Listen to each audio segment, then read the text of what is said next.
wanted to call to your attention some important developments that are going on in the Middle East. We do this from time to time.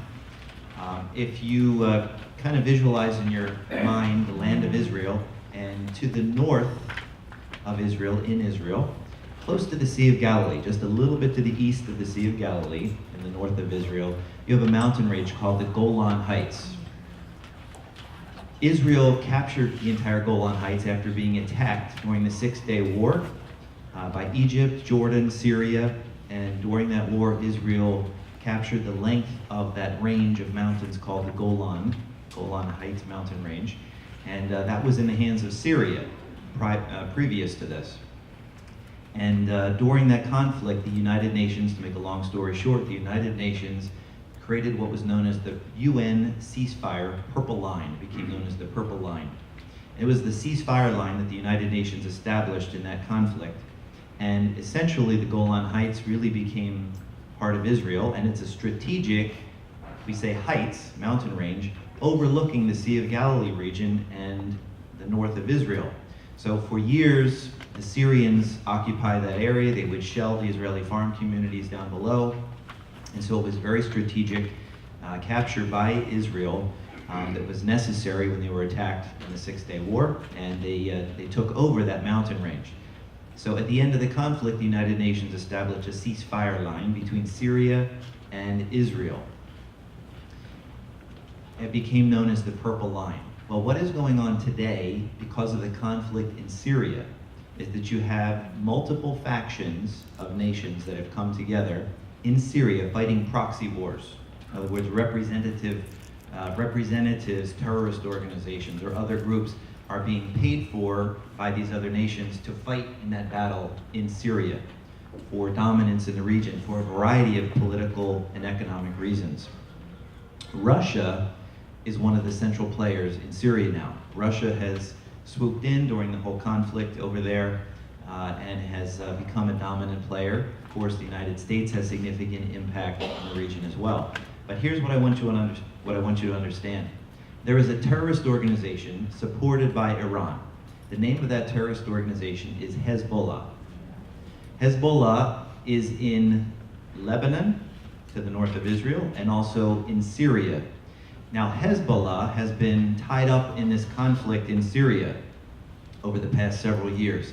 But during this entire time, they've been strengthening their arsenal. They've been strengthening how they train their soldiers, because they're actually getting real experience with the conflicts going on in Syria.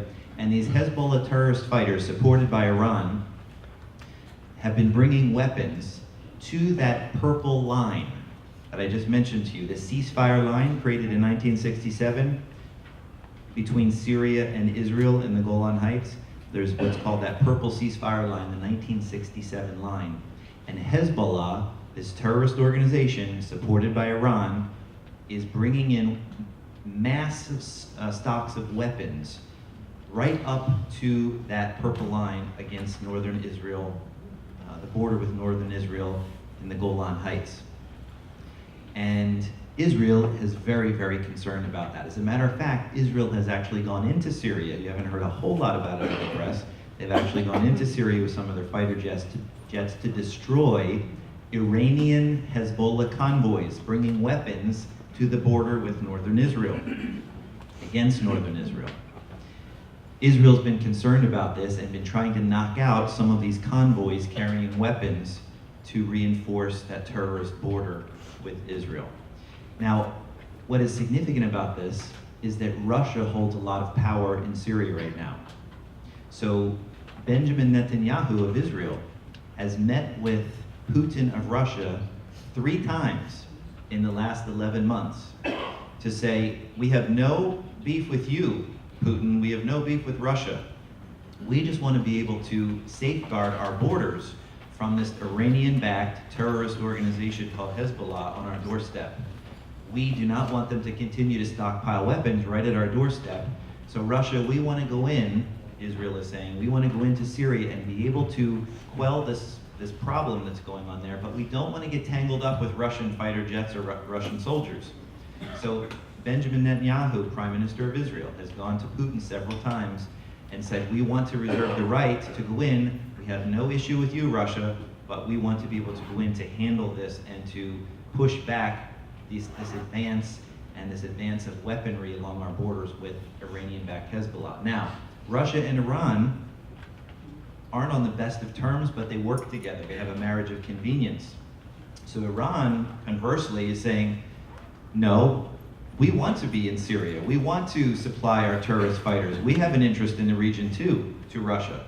So President Rouhani of Iran also recently has met with Putin in Russia to convey their interests in the region as well. So what you have is this conflict, this proxy war going on. Russia is holding a lot of the cards right now, and Iran is trying to have its way because Iran wants to move further into northern Iraq, and they want to dominate much of the region of Syria.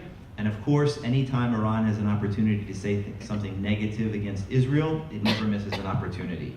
Calling for Israel's destruction in the development of their nuclear weapons program and beyond, Iran is always calling for the destruction of Israel.